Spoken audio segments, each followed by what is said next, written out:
Hey everyone, welcome to another episode of Shake Sales. Today I got Sydney Senior, AE at Deal, but also a lot of other stuff going on. Sydney, welcome, and would you mind introducing the podcast and stuff what you do? Yeah, absolutely. Well, thank you so much for having me. This is actually my first podcast guest appearance, so very excited about it. So I do also host a podcast called Happily Ambitious. It's really focused on, I think most of our target audience is SaaS sales professionals, but especially ones who are looking to find more balance between the ambitious career that we've chosen and also being able to enjoy your day-to-day lives and not be kind of overcome by stress. So trying to put a lot of those learnings into my current role as an AE at Deal, and excited to chat a bit more about that today. Awesome. So one of the things I feel like really almost any professional has, but more specifically in sales, because you're getting rejected and there's just a whole lot more like negative that happens in your day. You have to like work on finding the positives. Um, how do you deal with kind of the emotions, the ups and downs in your in a sales career or your career specifically? Yeah. So, I mean, this is going to sound super cliched, but it really is about focusing on what you can control. I think back to when I first started as an SDR a few years back and how much trouble I'd have going from an up month to a down month. And that would just dictate all of my emotion and the rest of my life, not just in my job and my day-to-day workload. It's like after work, I would take that on as like, if I had a bad month, then I'm failing as a person, then I shouldn't feel happy, all of that. And I think a lot of us fall into that trap. And so I think a combination of time, kind of expanding my time horizon instead of thinking like, okay, the only thing that matters is right now this month. And if I don't hit my number this month, then I failed versus how can I sustainably build the skills for a really effective long-term career? Like actually thinking a little bit longer into the future than right this very moment. Because I think that gives us the motivation to actually build skills that will impact us in the long run. So when I say focusing on what you can control, for me, that looks like making sure I have some structure in my day, a minimum number of requirements I've set for myself each day. So for me, I'm kind of focusing on a certain amount of outbound, a certain amount of independent skill development, watching gong calls, refining my own talk tracks and trying to have kind of a checklist of the number of things I'm going to do each day so that no matter what's happening with the deals I'm running, with whatever is happening, maybe inbound has slowed down a little bit, or your key decision maker went on vacation for a month and didn't want to get back to you. As long as you're hitting those metrics you set for yourself each day and you're taking ownership over your progression, I think that helps a lot with the mindset of like, you're doing what you can do. And then it takes a little bit of pressure off of relying completely on external circumstances to make you feel good. Absolutely. I think of kind of sales as like playing basketball or sports, right? Professionally. You have no control every year, every quarter it changes. Uh, you can only control practicing and what you do. The everything else is all variables. And some years and months it's going to be great, and some years and seasons it's going to be horrible. Maybe the bad strategy or maybe bad timing, whatever.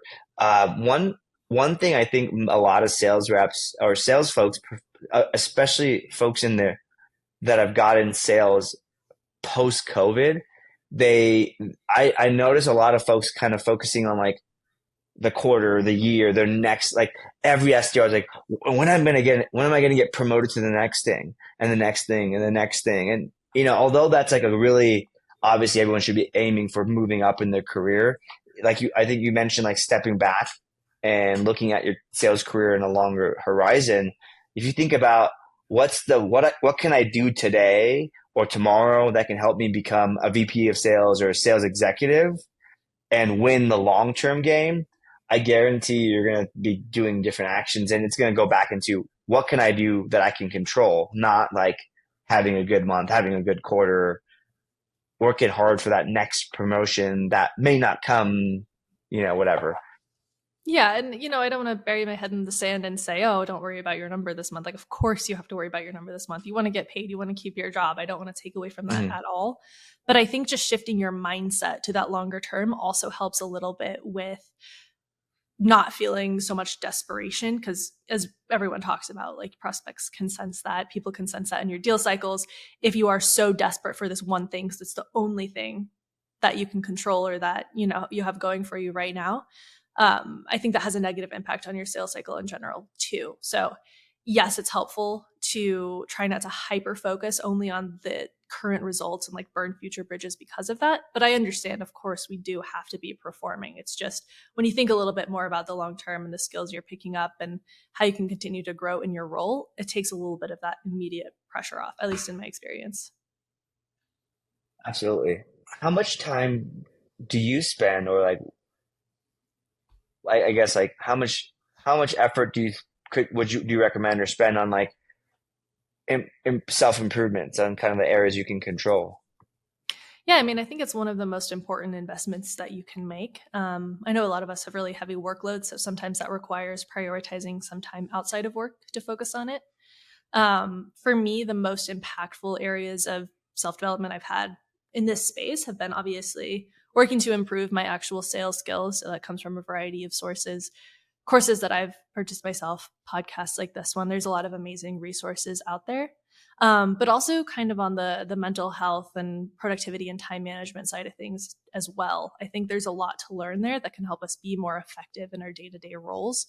So I'd say I always try and dedicate at least some time during my workday to improving my tactical sales skills in terms of what can I learn that can directly impact my pipeline, and how can I go ahead and put that into practice now instead of just consuming endless content and not actually using it. I'm a huge proponent for therapy. I know that's getting talked about a little bit more in this space, but even just in the sense of keeping your mind in its best working condition, I think that's super important. And then, yeah, just trying to learn more about yourself and how you work and not constantly being at war with yourself, if that makes sense. Like, if you can only focus in XYZ scenario, like sometimes I find myself focusing best in the little phone booth at the WeWork because it's like very small. I've got my noise canceling headphones on. There's nothing around me. So I know like if I need to get something important done to go sit in there for half an hour, that's going to be super helpful for me. And so learn yourself and your skills and what makes you tick and how you can actually be most productive, and then start implementing that in your day to day. And that's also going to have a really big impact. So like it's easy to be on LinkedIn and see somebody's routine and be like, oh, I should follow that, exactly, because they're a good salesperson. Well, if that doesn't work for you and the way you learn and the way you focus, then you're just going to be banging your head against a wall. So I think it's kind of that self-awareness. Yeah, absolutely. I think everyone's different, right? Like for me, the perfect morning is why I get get to spend some time with my kids and go to the gym and just exercise. Mm-hmm. If you're not a morning person, that might be the hardest thing in the world, and you're going to burn a lot of energy and mental energy and like stress getting to the gym in the morning. Do it your way.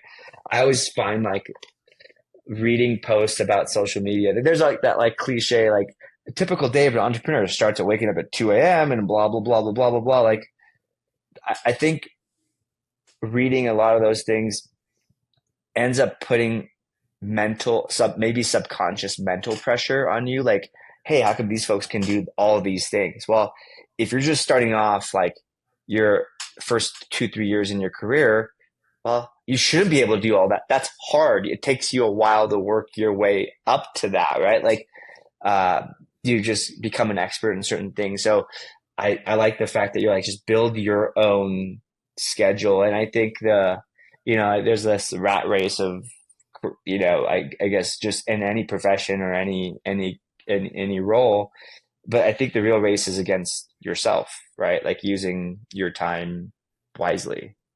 And if 100%. you're racing yourself, is just like try to get a little bit better than yesterday. That's another thing I'm Um, really sorry, just Go ahead. it's another thing I'm really passionate about because it's something that I've struggled so much with myself, is understanding that making little bits of progress each day actually does lead to something. I think a lot of people get caught in the trap of, oh, if I can't dedicate 2 hours a day to studying sales practices, and I shouldn't even bother because what's 5 minutes going to do? But if you spend 5 minutes each day and pick up a new tip that you implement into your sales cycle, and that improves your conversion rates by 3%, like that's going to have a massive impact. So I would say don't be afraid to even spend little bits of time to get closer towards your goals. Every little incremental bit of effort helps. And I find that too, obviously with prospecting, like call 5 more people a day, take you a few more minutes. May not have a massive impact, but it will add up over time. So that's another thing that I think more people should be focused on, just incremental improvements. Absolutely. There's a good book by James Clear, Atomic Habits. And it reverses the like goal. Like, so I'll go back to like weight loss or fitness because it's an easy physical thing. You want to lose 20 pounds. Okay, great. That's a goal. What happens when you get there or get close to it? You usually don't get there or like you can't sustain it. Whereas if you make the habit, I just want to move 15 minutes a day, move like very vague, right? It's this like small incremental improvements to your life make a magnitude of difference at the very end. And then the fact that it's tiny, right? Like everybody here, anyone listening, watching, definitely has 5 minutes in their day somewhere. I don't care where, right? To do what you just described, like make an incremental improvement, like 2% better, 3% better conversion rate. That's a apply that times that by 365 times 5 years. That's a huge difference. Not everybody here has 2 hours a day to like take a sales training and whatever. I now argue like 5 minutes a day is easier than like 2 hours a month Yeah. because it's just so easy, right? Well, awesome. Sydney, thank you so much for your time. Super helpful. Where can people go to, continue on, and learning more about kind of this balance and happiness in life? Yeah, so I share a lot on LinkedIn, just Sydney Senior, first name, last name. And I have a podcast with my co-host, Anthony Baniote. It's called Happily Ambitious. You can find that on Spotify. We interview a lot of salespeople in this space who share a lot more detail about some of the things that I was talking about. And yeah, so would love to connect with you on LinkedIn. Feel free to shoot me a message. Thank you for listening. Awesome. And we'll link to all the stuff in the show notes.